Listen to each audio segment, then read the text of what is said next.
Welcome to Werewolf of London, where once again a scientist's obsession over his work allows some other guy to swoop in on his neglected wife. Just goes to show that cuckoldry is a tale as old as time. But this time it's because the scientist gets bit by a werewolf while looking for a rare flower that only grows in a forbidden valley in Tibet that temporarily cures lycanthropy, so he goes back to London to cultivate that flower, but soon begins turning into a werewolf when exposed to moonlight. Meanwhile, the werewolf man that bit him in the first place follows the scientist to London in order to steal the cure, which means the scientist werewolf has to kill people every night to avoid becoming a werewolf permanently, even though there's no ultimate cure other than death, so it doesn't matter if it's made permanent or not. And then eventually the two werewolves fight over the last floret of the temporary cure before the scientist werewolf tries to murder his wife and gets shot by the cops, and then he dies. As usual. Yeah, pretty much. This film is generally sparse in its trivia, mainly due to not being as well received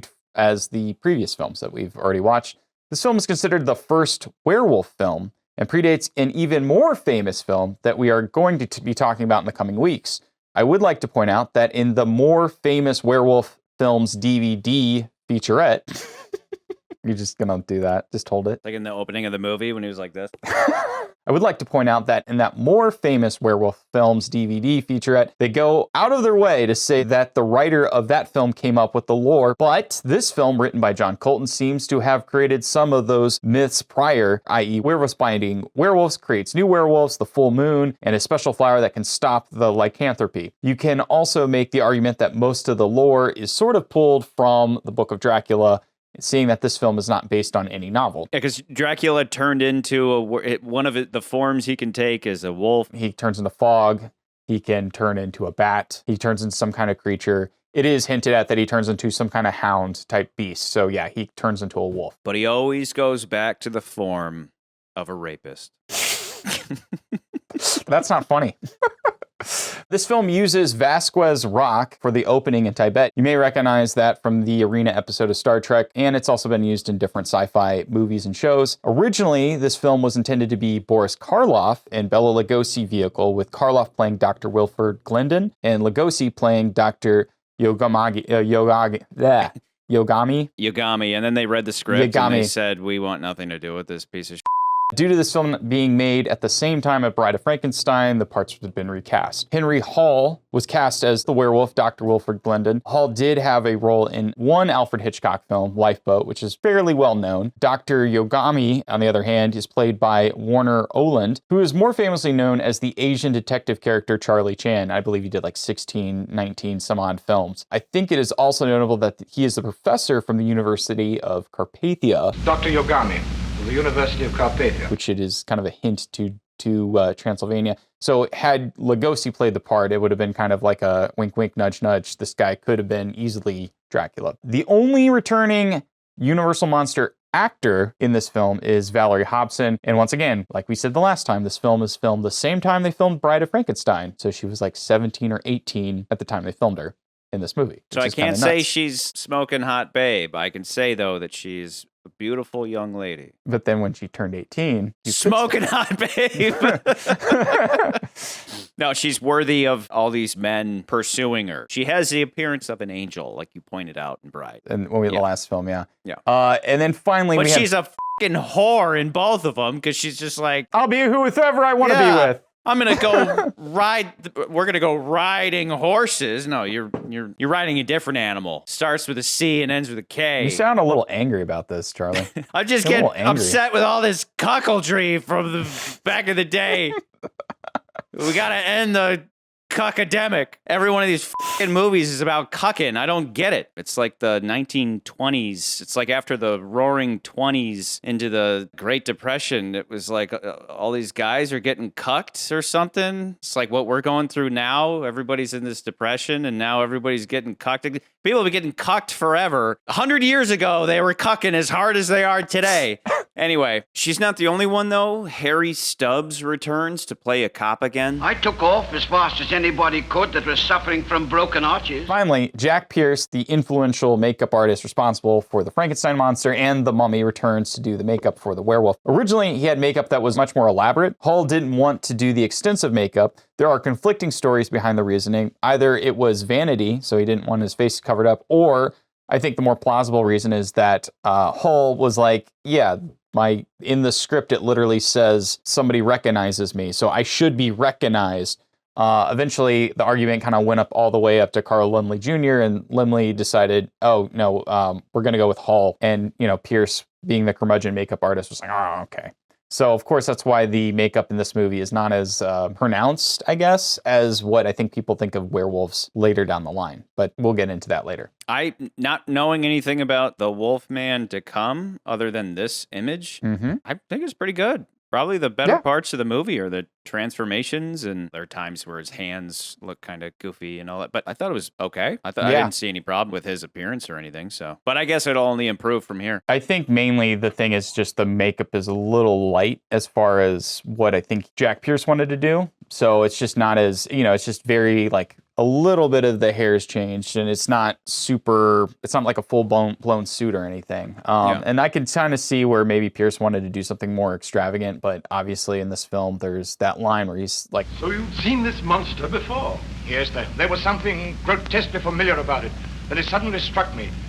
It was Wilfred Glendon. But yeah, I agree with you as far as the makeup and a lot of the fantasy elements of this movie, I think really do shine. A lot of the special effects, a lot of the makeup, the transformation scene's actually really cool. They did it as an optical effect, but as he's walking, you see him changing as we're crossing different little thresholds, and it's almost like you see him change in front of our eyes. It's really cool. Yeah, the one that takes place when he's in his room in the inn, there's a moment where it's completely seamless, and then you can see that they use fades and some hard cuts too. But his head, his hairline, the first hairline thing they do, the little widow's peak they give him, appears. I don't know how they did that unless they just lucked out on the positioning. There is one, it's in a different film. I don't remember what it was, but basically what they did was, because it's black and white, you could mess with colors and light. So they would use like a different shade of makeup, usually like a green, and then they would place it with a red face makeup. And so when they would shine a light that was opposite of that color onto the person's face, that makeup would shine through. I wonder if that's kind of what they were doing in that sequence. They could have been. I'm not sure, but it's an older effect they can't use anymore, obviously, because we don't shoot things in black and white anymore. But it is pretty effective when you see it. The advantage there, of course, is that you could, whatever that other light is, you could pretend it's moonlight. So it's like the moonlight hitting does that. So that's cool. But really, Charlie, what's your kind of general take of this movie?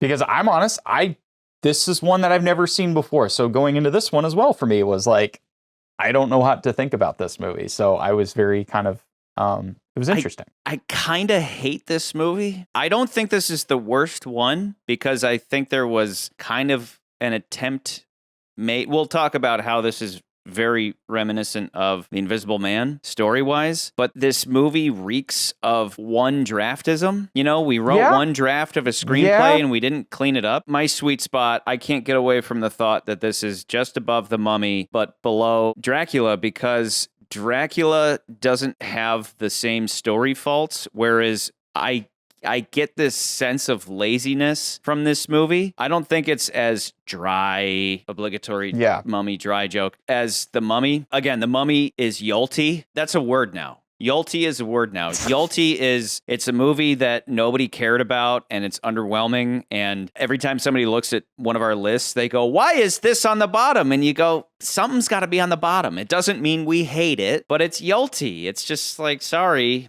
something's got to be on the bottom. This movie, I don't think is the bottom for where it tried to do something with several themes, but it didn't flesh those themes out to the point where it's kind of lazy. Again, it's first draftism, where I'm like, how did you not round out any of these themes? And whereas if you had James Whale on this, he said, no, clean up the script a little bit and we're good to go. Who even directed this? It's like nobody cared. Stuart Walker was the name of the director. So you can blame Stuart. Has he ever come back? No, not for Universal. Good. As far as the monster films. As far as the monster movies, he never comes back. Yeah, I will say it's the laziness. In a word, it's the laziness. I'm in the same camp, but there's a part of me that wants to say that, like, as far as the filming techniques of this film do outshine Dracula in those respects, because I do feel like right off the bat when I watch the movie, I'm in agreement with you. It's better than The Mummy, because I think The Mummy is just a very dry film. There's no humor to it. There's nothing that really draws you into the story. It's not even a monster movie. The Mummy is not even a monster movie. And that's enough to put this just above The Mummy, where you go into The Mummy thinking that people are gonna be chased and strangled by a guy wrapped in cloth and all that. And instead, it's a guy who's like, I want to bring my girlfriend back to life. I want to bring my girlfriend back to life. And it's so underwhelming. It's so damn yolty that it's like, it's not even a monster movie. This is a monster movie. That's not the right Wolfman, but this actually is a monster movie. You actually have these monster moments of the monster creeping up on different people, and they're screaming. Because, it's a monster. That's enough to put it above The Mummy for me. But what you're talking about is like, okay, some special effects. Great. I like those too. But they're in service to a crap story. Fair and I think that's fair enough. I think that's fair enough. I think that's fair. But I think I do. Yeah, like my thought. That's fair. How dare you? That's fair. It's not so much just the special effects. It's crazy to me to think that between only 5 years, the filmmaking gets better. And I'm talking about the ways that things are shot, the way that things sound. There's a lot. This movie's just visually, it's just better overall. And I think the story is at least the living room aspect of it. Like that's one thing I would like to say is that I think what's interesting about this movie is that all these previous films that we have talked about that you mentioned in your opening rant, you have this theme of the scientist, the person, the artist, essentially, who's obsessed with their work, who neglects everything else that actually matters. Nothing interests you anymore, except your moldy old secrets in there. Not even your wife. I promise you, my darling, that as soon as I've completed that experiment, I'll try to be more human. And it's a story that I think creatives can see themselves in. Like myself, I kind of see myself in that camp in a way. But I think what's interesting is all the other films, they kind of put that in the background. Like that's there, but it's not really the main. That's not on the main part of the stage. In this film, it's the other way around. So the lycanthropy stuff is muddy, and yes, the special effects are great, but the melodrama stuff is actually more of a highlight in this film than the previous films. They really go out of their way to be like, hey, we're gonna bring Johnny Cuck over, and he's gonna Good evening, sir. Like, I'm Johnny Cuck. Nice to meet you, Master Cuck. Again, like I keep saying, a lot of these movies are creepy environments, high society living. We're in a castle, and then we're in a mansion, and everybody there's a party, and everybody's dressed to the 11s. It's a horrible joke, but it's accurate. But like they have, you know what I'm saying? But this movie, that is the one really good thing I think that at least the script does a great job of. Is it's like basically it's a guy who's neglecting his wife, and now his wife's ex-boyfriend comes showing up, and now they're hanging out together, and he's like having to play this game where I was like, I can't tell them about this werewolf thing, or they'll think I'm crazy. But at the same time, I don't want you going out, not necessarily because you're going out with him, but that and because if you do, then I could go and kill you. So that stuff I think is good. The melodrama stuff of this movie is actually, I think, well done. And also you get some of the high society ladies who come around, and they're just fun characters. Queen Elizabeth stayed there one night. It's right on the river in the midst of the sweetest slums. So individual, murderers' dens on one side, pubs on the other. You get, the stuff at the bar, things like that. That stuff's fun. The lore story, lycanthropy stuff is very loose. It's not really well defined, and that's the stuff that I feel like is not well done. The defining of the werewolf, I think, is great. It's what we're looking for, right? Dr. Yogami, the way he defines it is... The werewolf is neither man nor wolf, but a satanic creature with the worst qualities of both. Of course, I'm going to love that. Anytime you say the word satanic, so many people today, typically atheists, will say, oh, Satan's not real, so you don't need to worry about that. I'm afraid, sir, that I gave up my belief in goblins, witches, personal devils, and werewolves at the age of 6. No. Satanic, godly and satanic are two different ways of approaching life. One of them is selfless, one of them is selfish. A selfish person, in narrative terms, is satanic. And so that is expressed pretty well here where, like you just said, he's being very selfish with his time. That would be good. I'll get to why it doesn't exactly work for me in this instance. But typically, that's what satanic is in a story. And then on top of that, the line... The werewolf instinctively seeks to kill the thing it loves best. Kind of reflects part A that I just said. It's selfish. Sure. The deeper meaning here is that of the caged animal inside of all of us that has a tendency to hurt the people closest to us, right? So themes that are more developed by Dr. Jekyll and Mr. Hyde or their modern counterpart, Bruce Banner and the Incredible Hulk. The better update there is that it's not just an arbitrary light in the sky or a lunar cycle or whatever. It's specifically an emotion. It's anger that brings the Hulk out, as opposed to, if you ask me, all werewolves should probably be women if we're going to talk about a monthly cycle that brings out a fucking psychopath that hurts people close to them. But whatever, we'll save that for another movie. Alcoholism is a great example of a caged animal that you let loose from inside of you that hurts the people closest to you, right? That's alcoholism, which is very present in this flick with everybody but Glendon, the doctor himself. So we'll get to that. Or adultery, as in the zookeeper and the woman who comes to visit him. I had not to do this. Me with a wife and kids. Or the innkeeper who's like, hey, you're single and I'm single and I'm going to ride your cock. Like those freaky bitches, those freaky gin drinking bitches in the end. But I don't think this movie really fleshes any of that out well. Unfortunately, I wish it did. The big problem for me is that if Glendon is guilty of a sin, that sin is workaholism. Not alcoholism, which everybody else is, not adultery, which everybody else is, but workaholism. But we hardly see a negative example of that. So it's all just kind of flat. In the beginning, his wife says something like, oh, I wish you would spend more time with me. You're always with these plants. But we don't see him. And, he makes it's very light. He makes a joke. I'll not only divorce you, but I'll beat you as well if ever again you get me mixed up in a mess like this. What we needed was her coming into in the middle of an experiment. She's like, hey, honey, the guests are here. And he's like, get the fuck out, bitch. I'll kill you. Maybe she knocks something over and he slaps her. We needed something that showed that Glendon is an asshole that needs to get a comeuppance. But if you ask me, Glendon is probably the best man in this whole story. And yet he's the one who is punished by way of the whole story itself, where he didn't ask for any of this stuff. Oh, I wish we could burn that wretched laboratory and everything in it. Darling, you're not happy. I know when you used to work, you were single-tracked and absorbed, but you were thrilled, excited. Now, something about you that frightens me. Lisa, you mustn't say such things. You're short-tempered with me now. You never used to be. You seem to have found someone sufficiently pleasant to make up for it. You're being utterly hateful, Wilfred. I'm sorry. Just bear with me a little while longer. So you could argue that it's dramatically tragic that a good man loses everything, sure, but for this specific story, based on the themes presented in this movie, it would have better illustrated those themes if he had been more deserving of his fate. Again, so far these films have been melodramas, and melodramas are much better geared towards clear-cut good guys and bad guys. Earlier I was talking about the melodrama stuff with the wife, and I think a lot of the movie is trying to go into, like you were talking about, the zookeeper, the barmaid or whatever. You have this idea of adultery, but it's also just the temptations and the struggles of marriage, which is essentially adultery.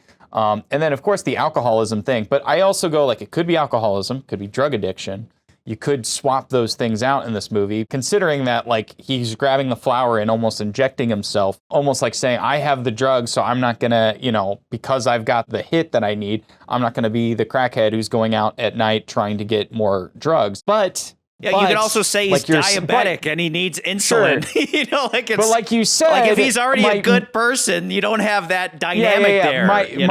My struggle with this movie when it comes to those things is I agree with you exactly what you're saying about the themes are really not well fleshed out. It feels like there are a lot of themes that are trying to work against each other, but they never really seem to coalesce in any meaningful way. And so for another instance is early in the film, he's a botanist, which I think is a weird thing to be it's a movie about werewolves.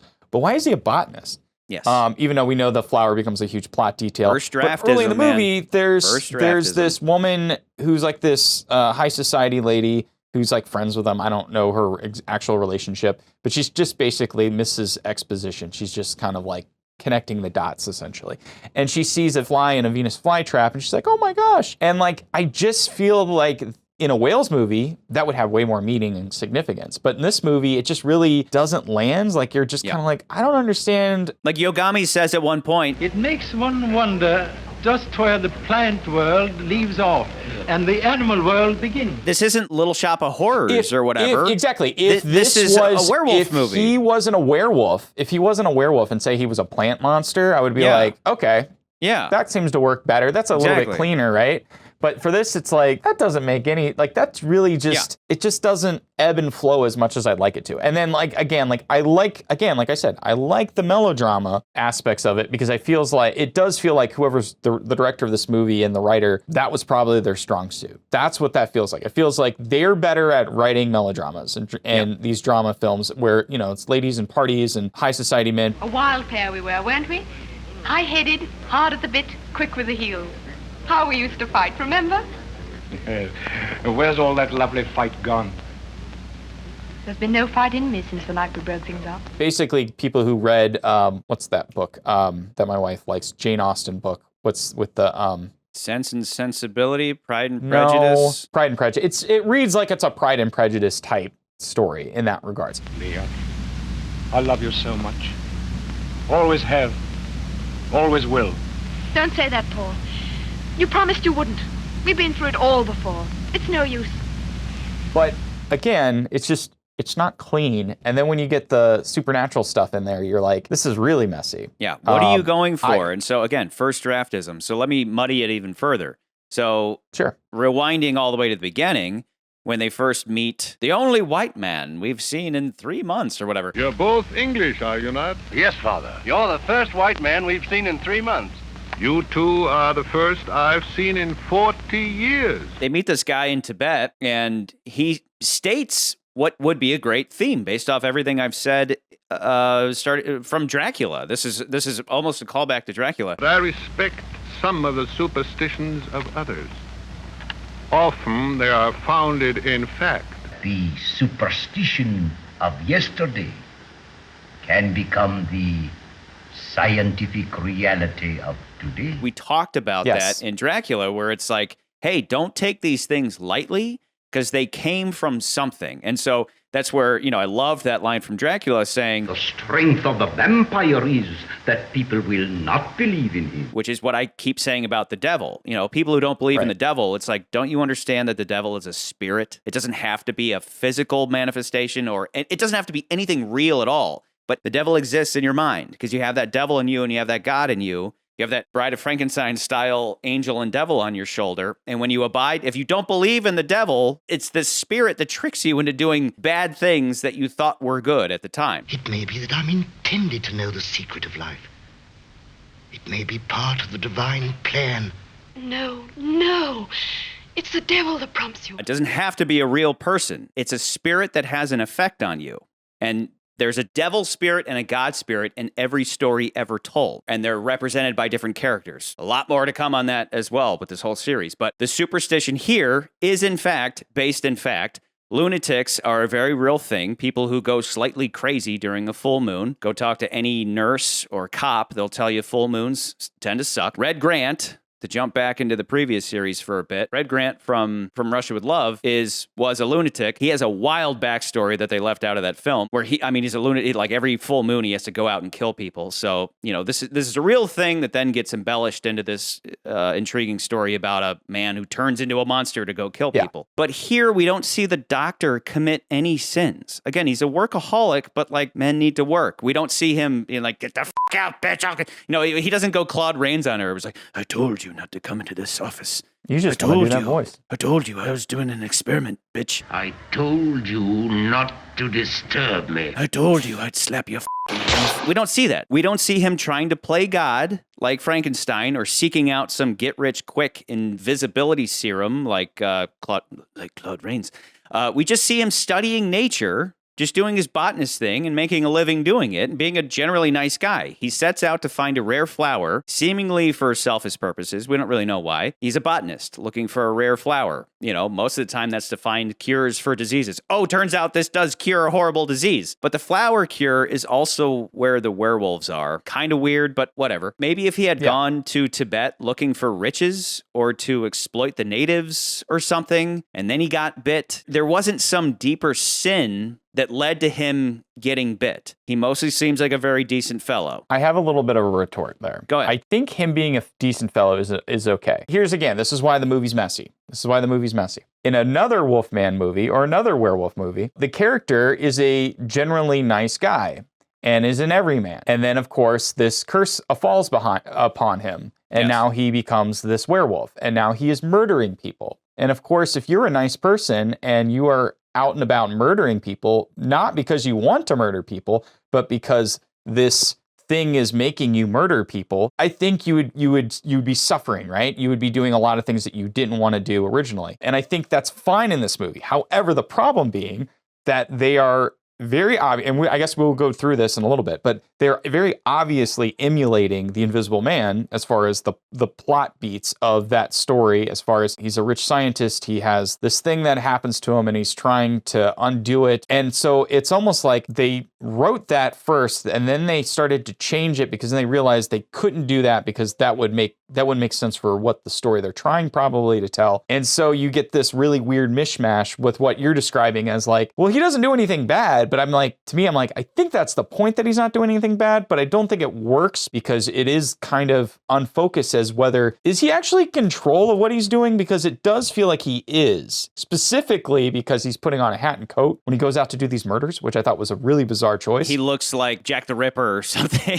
Jack the Ripper or Jekyll and Mr. Hyde, which is where I'm like, did they pull some of this? I mean, it does feel like some of this is Dr. Jekyll and Mr. Hyde. But some of this is there's very obvious things that they're alluding to with Jack the Ripper, which we kind of also saw in Dracula. But this one, it's very on point. But again, I can't stress enough how odd it does feel, how especially the director's pointing the camera at this character. He feels like he's in control. And from everything that I've watched of any werewolf movie, usually the person that becomes a werewolf or the Incredible Hulk isn't in control. He's out of control. It's supposed to be if you're talking about your human and your ego and your superego and all this stuff, this is essentially the id of your body that is out of control, the animalistic tendencies. So in Jekyll and Hyde, Incredible Hulk, future Wolfman that we're not supposed to talk about yet, the good guy and the bad guy is encased in one man, and his normal form is the good guy who begins struggling to control the bad guy inside. And it's a classic illustration of the duality of man. You write "born to kill" on your helmet and you wear a peace button. What's that supposed to be, some kind of sick joke? No, sir. What is it supposed to mean? I think I was trying to suggest something about the duality of man, sir. The what? The duality of man, the Jungian thing, sir. We really only scratch the surface of that here, but it gets muddied up by stupid Yogami. I am Dr. Yogami. How do you do, sir? Like yourself, a student, a nurturist of plants. You don't need this other Yogami character to be the bad guy because Glendon already is the bad guy. And really that's my overall fix, is that if you just combined Glendon and Yogami into one character and allowed the boy toy character to be the hero that gets the girl in the end, it would maximize on the established thematic original sin that this guy neglects the people he loves. And if you dialed up his cruelty to her in the beginning and or you made him an angry drunk who gets particularly abusive when he drinks, the whole story would be much cleaner and more meaningful. Let me give you a modern day example. Go ahead. It would be something like, we already talked about Bruce Banner and Hulk and all that, but right. But with this specifically, where it's a good guy, yeah, Bruce Banner's a good guy. But a better example of it just suddenly happening to a good guy is Spider-Man 3 with Peter Parker suddenly getting hit with the Venom symbiote. And there's a positive to him being infected by his id, by his dark side, by the bad boy Peter Parker, where his life does start to improve a little bit. It's like suddenly women are into him and suddenly it's helping him professionally and suddenly he's getting promoted and good things are happening to him because he's tapped into his dark side. That's some Jungian duality of man stuff where every man needs to tap into the animal inside of him, James Bond style, right?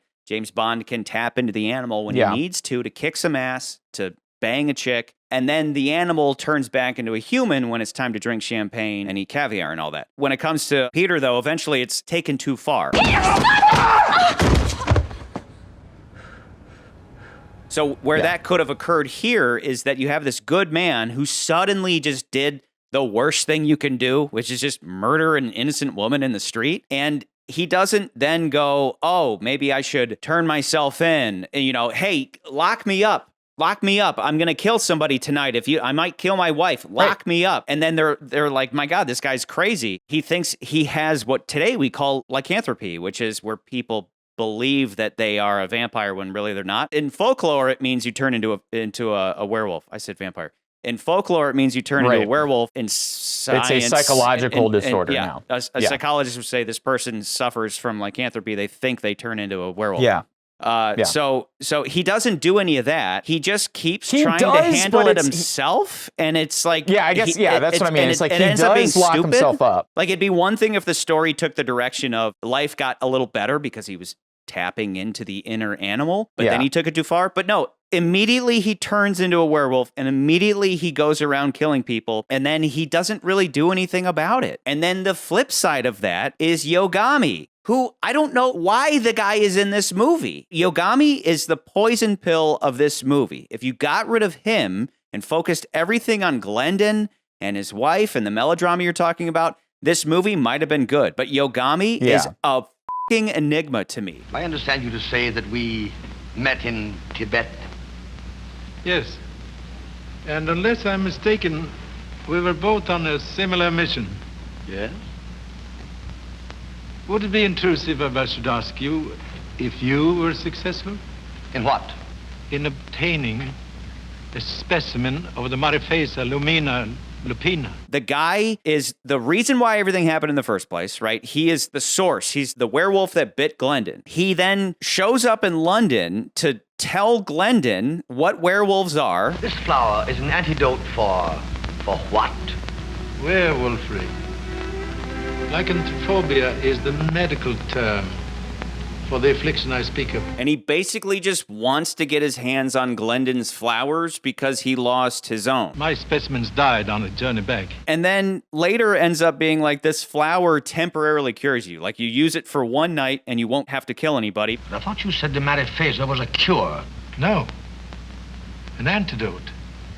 Effective only for a few hours. But then the next night you will, and the next night you will, until the full moon goes away. So he steals the flower, and then what does he do with it, McCurdy? He goes to another high society party and just hangs out, just kills time instead of being like, no, I'm going to use this to do something with it. Like, let's try to find a cure. Let's talk to the cops. Let's whatever it is. One thing I wanted to point out that I thought was really funny because it was like Christopher Nolan watched this movie. When the woman is introducing him, he's like, am I getting this right? Dr. Yogami. You two deep men should know each other. Colonel Forsyth, this is Dr. Yokohama. And I'm like, that's almost exactly what he says in Batman Begins. He's like, is this Ra's al Ghul? Am I pronouncing this right? Mr. Raz Al Ghul? And even when you look at the outfit that they have him in, it is like almost identical to the imposter version of him in the film. So I'm like, there's something, and the fact that you have the flower. So there's like an inside joke between him and his brother. I'm like, we got to put this in there. Yeah. Dude. Everybody, we got to put a Werewolf in London thing. We hate Werewolf of London. We got to shout out to it in our Batman movie. We're going to put it in there. He's talking about this flower and why it's so important. And for some reason, our doctor has a moon ray because this is the 1930s and it's science fiction. We have this special moon ray in this laboratory that will use moonlight instead of sunlight, which is whatever. Anyway, from besides that point, Wilford sees that he's turning into a werewolf. Like he sees that it's actually happening after he's been warned of this. And then the doctor comes back to him and it's like he acts like he doesn't believe that this is true, even though we know that he knows it's true. So it's either an edit issue or it was a writing issue or a first draftism. We don't know. But it does seem a little odd. Tonight is the first night of the full moon. Still harping on that old wives' tale of yours, eh? Would it were an old wives' tale. But I'm more than okay with denial. Denial is actually a pretty realistic response, especially for a scientist that keeps chalking everything up to superstition. Autosuggestion, self-hypnosis, the basis of all superstition. My biggest problem is that Yogami can't decide if he's a good guy or a bad guy or just a poorly written f***ing idiot. The Yogami stuff is weird. Let me just run it back again. Yogami steals one of 4 buds. There's 4 buds. The first one, Glendon uses on himself when he starts to see himself turn. He uses it on himself and his hand stops being hairy. Yogami then steals 2 flowers and he uses them to go to parties. But then we cut back to him and he's like, I'm so concerned. I'm going to kill somebody tonight. then why did you waste your time going to a party? And then at the party, he hears Glendon howling, and he's going, Can't tell me that's a dog. You were quite right. It isn't a dog. I say, you're trembling. This is the first draftism. Yogami is concerned about others, but then he's not concerned about others. He's selfish and then concerned about others. Selfish, then concerned about others. And so it's like, he's not consistent. Exactly. He is an inconsistent bad guy who then eventually goes to the cops, but only after he runs out of flower juice. You must seize the only specimen of the mariposa plant in England. And where shall I get this posy? In the private laboratory of Dr. Wilfred Glendon. I warn you, sir, unless you secure this plant and discover the secret of nurturing it in this country, there'll be an epidemic that will turn London into a shambles. We need to cultivate this flower or all of London is gonna burn. We need to save the world by getting this flower, like take this flower from Glendon, and we need to cultivate it so we can cure all these people temporarily. So, and then he selfishly goes and just cuts off the last flower to use on himself for one more night of not killing people. It's like, dude, eventually, if you are concerned, both of them, Glendon and Yogami, should give themselves over to the cops to be locked up so they won't hurt people while they work on a cure. I understand it's more complicated than that, and characters in a story don't always do the most logical thing, but that ties into the point that I'm trying to make, which is that Yogami completely lacks any consistency of character. Yogami either needed to be all good or all bad, but it's like he's doing this the whole time because it was the first draft and they just were filling it up, and it's like they couldn't decide on a singular motivation for Yogami. Again, he would have been much more effective had they simply made him all good or all bad. So if he's all good, he's stealing the flower in order to cultivate it himself or hand deliver it to the authorities as proof so they'll spring into action or something along those lines. If he's all bad, he's stealing the flower in order to live it up at parties, which, to be honest, I actually would really have enjoyed. You know, we see that Glendon is suffering horribly because he has to go out and commit murder while Yogami is partying his face off and getting it in with the Yokohama chick. Like, it would have made much more sense if Glendon was the one saying that the flower needs to be mass-produced in order to save himself and all of London, but the short-sighted Yogami steals the flower to selfishly buy himself just a few nights of peace or pleasure. But this middle ground where he fills Glendon in on how dire their situation is and showing concern whenever people's lives are at risk while doing nothing but sitting around at a desk and standing around at parties isn't the hallmark of some complex character stuck between a rock and a hard place of morality. It just reads like a sloppy and lazy script. That's the frustrating thing about this movie, is that it is a shocking amount of filler and inconsistency, whereas Dracula, his motivations are pretty damn clear. As a vampire, stealing young, impressionable women and making them his slaves, basically, which is indeed a superstition founded in fact. We see that every day with young women being corrupted by tall, dark, handsome men who pump and dump them until nobody wants them anymore, as these women trade sexual pleasure for long-term purpose of motherhood. Whether you approve of that behavior or not, it is what it is. That's the message there. That's the morality play that is Dracula. It's a short-term instant gratification instead of a long-term creation of children and families, and ultimately maturity. This movie has none of that. There's a guy trying to not kill the woman he loves as punishment for looking for a flower that is a cure for lycanthropy, but it's not even a cure. If you read the thing in the book, it basically just says you have to kill every night or it becomes permanent. It's like, what do you mean permanent? And that is the, what does that mean? That is does that mean you're permanently a wolf? Or does that mean you always have lycanthropy? But it doesn't matter, though. The only thing that would make more sense if it was like, if you kill, then you turn back into a human. That would make more sense, at least. It would be a little more clear. But they don't make that clear. Like, again, I like the melodrama stuff because I feel like the movie knew how to do that stuff at least well. This is where, when we get into any of the science fiction, the fantasy stuff, it feels like they had a sort of idea what they wanted to do with it, but they really didn't go full, like, around. Like, it just... It's not well connected. It does feel like two different kinds of movies completely mashed together. And you're kind of questioning, like, wait, what does that mean? And does this mean something? And then by the time you finish the movie, you're like, pretty much exactly what you've been saying this whole time, is that the themes just seem to be all over the place. I think you get rid of Yogami and Boom. The movie's automatically better. He was there to tell us what a werewolf is, which anybody could have done. And then even the Cuck character, well, no, I guess Glendon's the Cuck. He's not the Cuck. Johnny Cuck is not a Cuck. The boy toy character knows some stuff about werewolves, so he could have done it. How about a werewolf, then? This is Scotland Yard, my boy, not Grimm's fairy tales. There are more things in heaven and earth, Horatio. You know, the authorities were gravely concerned with a series of murders, not unlike this one, and they were always preceded by the howling of a wolf. And then one night, they shot something slinking through the hills, and the murders ceased. They said it was a werewolf. Who were they? All right.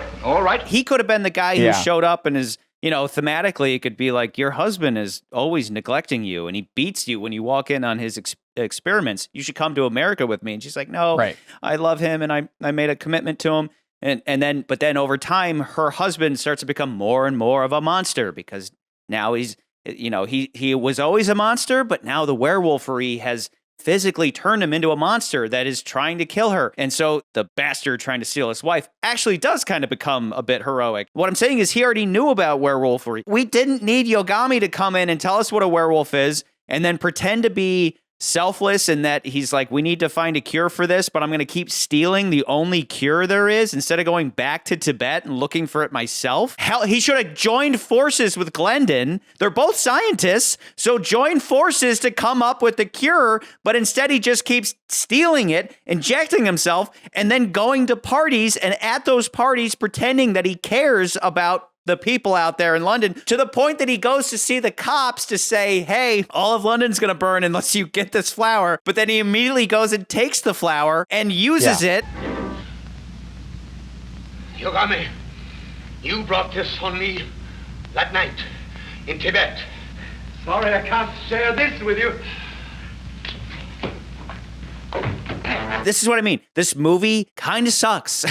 Like that's why. I'm not arguing against you on that. Last thing I was going to just talk about, and we had covered this a little bit, but the last thing I was going to mention is, like I've been saying, this movie feels like they took a template and then they changed it, and then they didn't know what to get rid of from the previous template. i.e. the Invisible Man. It's pretty clear. We already talked about the scientist who neglects the girl. This time it's an actual ex-boyfriend. In the last couple movies, it's been a friend of the main character who's been encroaching on the love interest. Don't ever become a scientist, guys. There's always going to be some sneaky f***er trying to scoop up your girl. Don't be a scientist. At some point, he tries to leave to an excluded place, which we kind of see in this movie. He ends up going to stay at a pub or an inn, which seems, that whole part of the movie seems very Invisible Man-esque. There is a sort of manhunt. It's not as fun. Like they don't try to figure out how they're going to stop the guy or anything. The paper says he threw ink at the man he killed.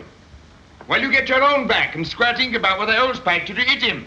The ink will stick on him, see? Then you can shoot him. But you do get a little bit of a hint of a manhunt and kind of a montage-y thing. And then, of course, Go get a big beefy cow and tie it to a railroad spike, and when he comes, you drop a net on him. You crazy? Crazy. You crazy? We don't have no railroad strike. You crazy? He turns into what? A wolf? Go get a she-bitch wolf that's got big titties, and when he come out to the she-wolf, you drop the net on him.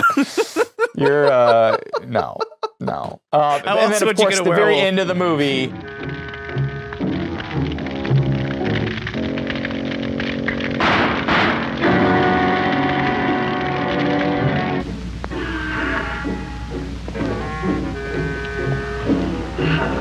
Wilfred!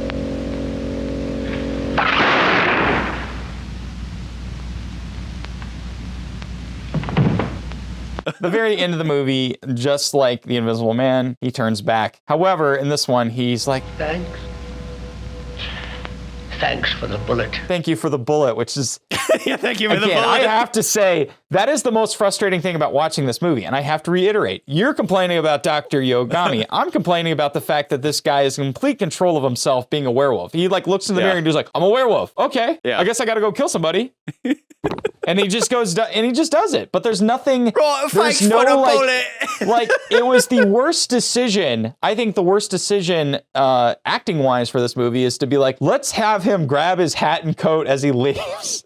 Yeah. He's a werewolf. Why does he need a hat and coat? Yes. That just seemed that was a silly thing, because then it just reads like, oh, he grabbed his hat and coat. Oh, he must be in control of himself. So dude, then it's like Teenage Werewolf or something, where it's like, exactly. I gotta go to school, but everybody's gonna see my new pubic hair. Let me go put my hat and coat on. It's like, unless the idea was more like, hey, you turn into this werewolf. And if they had reiterated, either you're using this flower or you got to kill somebody to turn back. Like if they made it that clear, but they don't in this movie because it's very odd.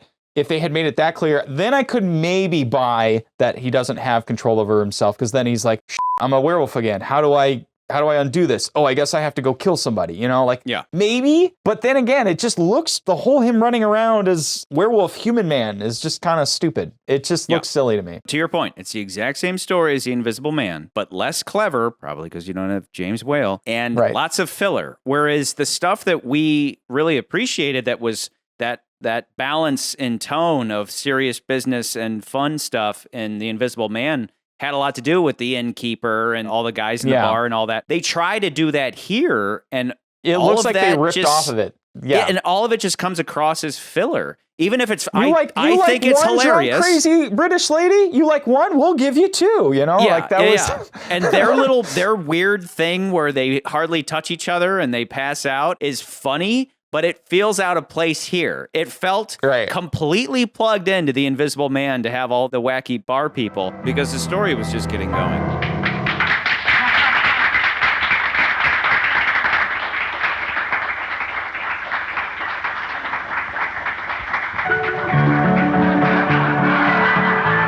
But then here, amongst all these murders, you have these ridiculous and not very funny gin bitches. It was like, oh, just do the same thing. But here it came across as filler, and it came across as exceptionally goofy, where it's like these two women concerned about this weird man coming and going. It's so lazy and incompetent, and maybe funny if James Whale had handled it. We've seen something better left unsaid to the police. They might say we'd been drinking. Well, maybe we have. Huh? By any chance, did you find a bottle? No, my love. Oh. But if I saw what I thought I saw, I've had my last bottle, and it had better be the same with you. Oh. Now, I'm speaking to you as a sister to a sister. That's right. Now, okay?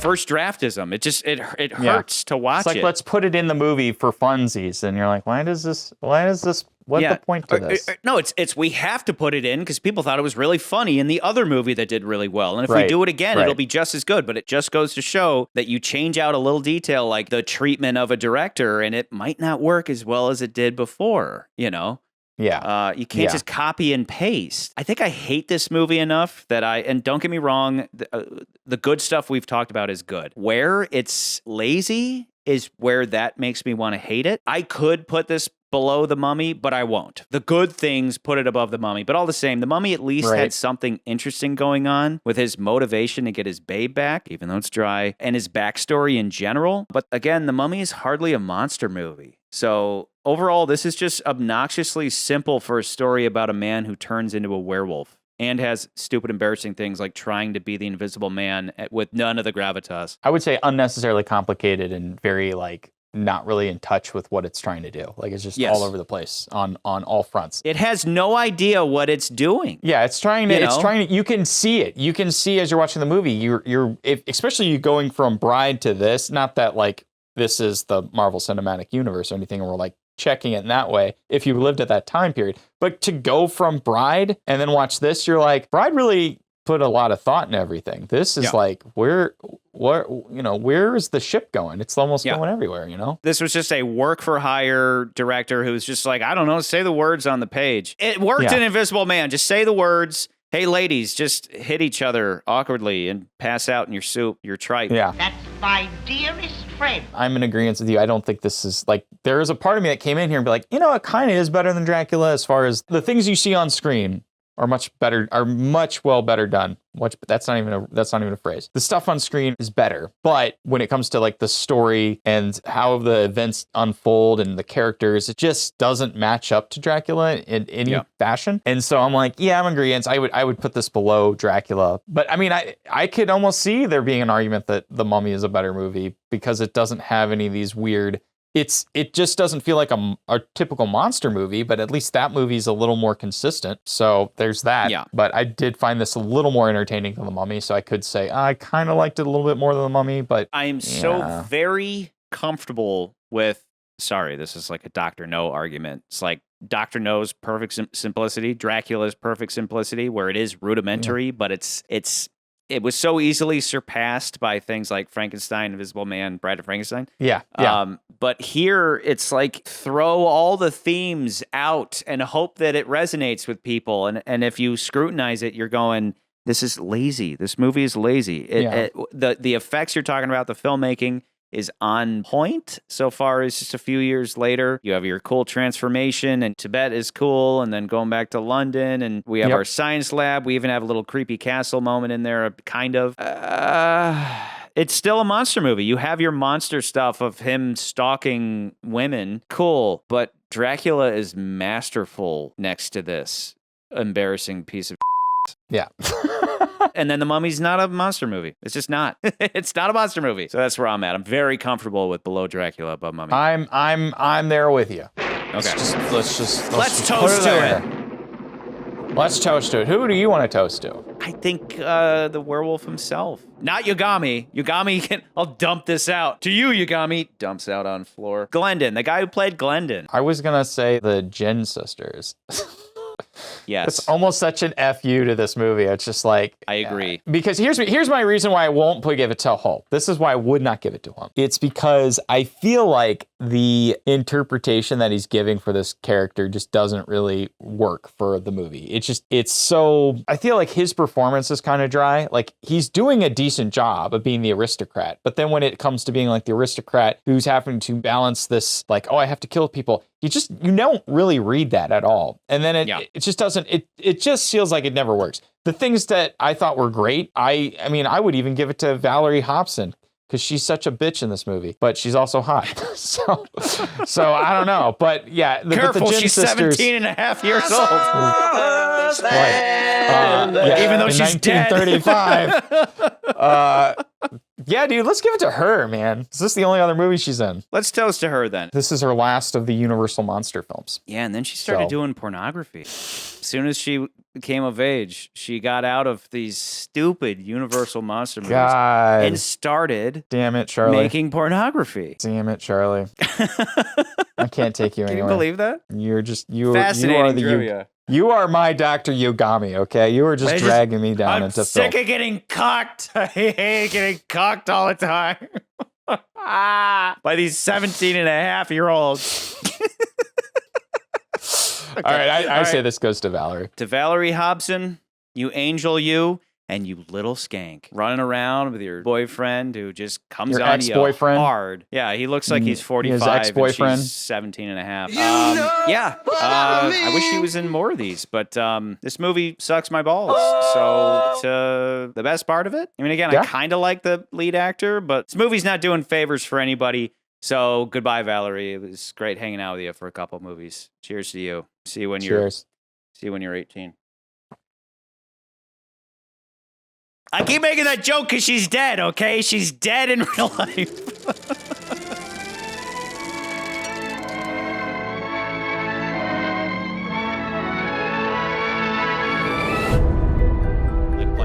Like Plinkett, yeah. This goes to show that women have been cucking men since the dawn of f***ing time. Now do that as Sean Connery. It just goes to show these f***ing whores just can't keep it in the pants. Beautiful. And I f***ing like whores, because, when they cuck their men, they're cucking with me.